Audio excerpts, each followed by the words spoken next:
There's a plant out there, hiding in plain sight, that has a history so dark, so completely twisted, that it's been pretty much deliberately forgotten. So, let's pull back the curtain on the story of the toxic root. I want you to just imagine this for a second. A plant so valuable that a whole industry sprang up based on kidnapping people just to farm it. This thing was supposed to be the next sugar, a global cash cow, but there's a deadly reason it never quite made it. Okay, let's jump back to the 1800s. Sugar is absolute king, right? And the colonial empires are getting desperate. They're frantically looking for the next big thing to keep the money flowing. And their choice? Well, it was a plant you really wouldn't expect, taro. But here's the thing, they didn't pick taro for its flavor, not at all. They picked it because it was a survivor. This plant could literally thrive in the worst soil imaginable, places where other, more valuable crops would just shrivel up and die instantly. It was a plant of last resort. It's kind of like the boniato, the Cuban sweet potato. When times were tough and the soil was totally depleted, the boniato is one of the only things that would still grow.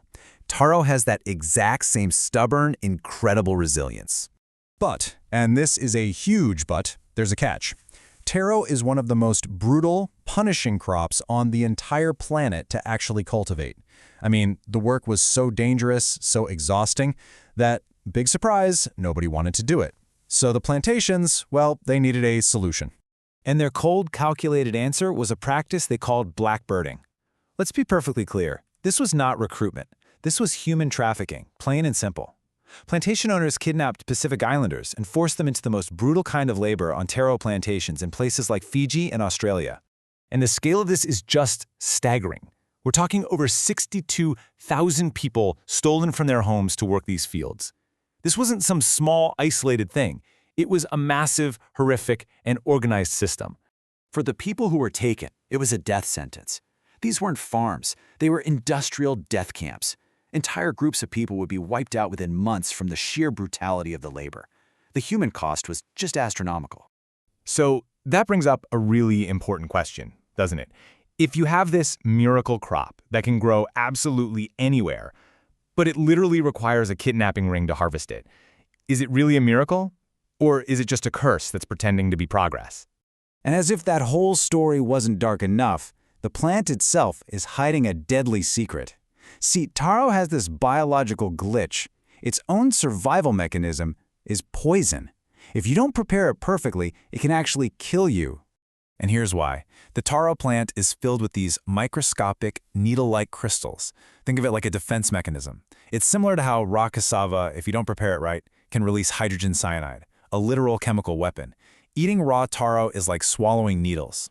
And this isn't as unique as you might think. A lot of the foods we eat have a secret, dangerous side. For example, raw cashews, they're covered in an acid that's basically the same stuff you find in poison ivy. It's just that industrial processing hides all these dangers from us.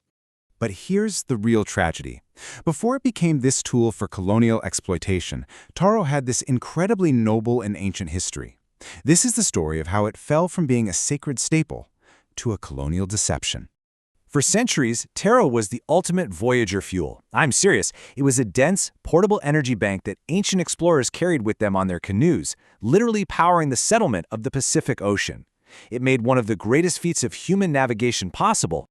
So, how do we get from that amazing history to a bag of taro chips in the snack aisle? Well, it's a modern deception. Think about it like this.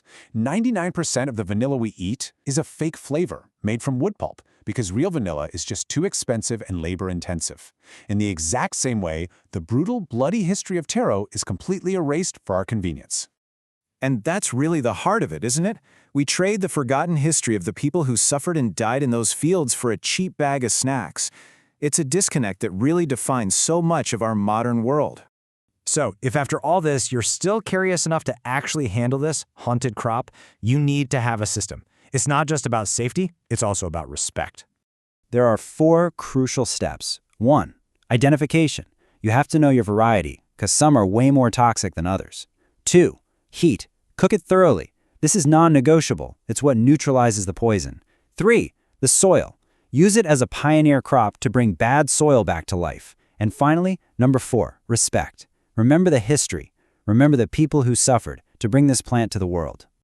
So let's just recap the sheer insanity here. Humanity took a plant that apparently tastes like a tropical dream and built a kidnapping ring around it, all in a failed attempt to replace sugar. Now that is absolutely wild.